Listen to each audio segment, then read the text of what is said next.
Heavenly Father, we come before you with heavy hearts as we pray for all those affected by the 7.8 magnitude earthquake. We ask for your protection, comfort, and strength for the people who have experienced fear, loss, and uncertainty. Lord, embrace those who are injured and grant them healing.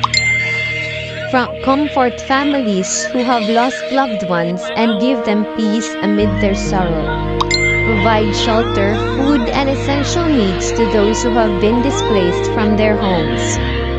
Bless the rescuers, medical workers, volunteers, and authorities who are tirelessly serving affected communities. Grant them wisdom, courage, and safety as they carry out their duties. May your love bring hope to every heart and unity to every community.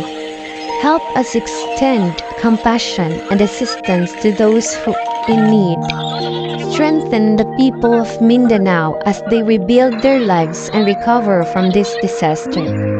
We place our trust in your mercy and protection. In your holy name we pray.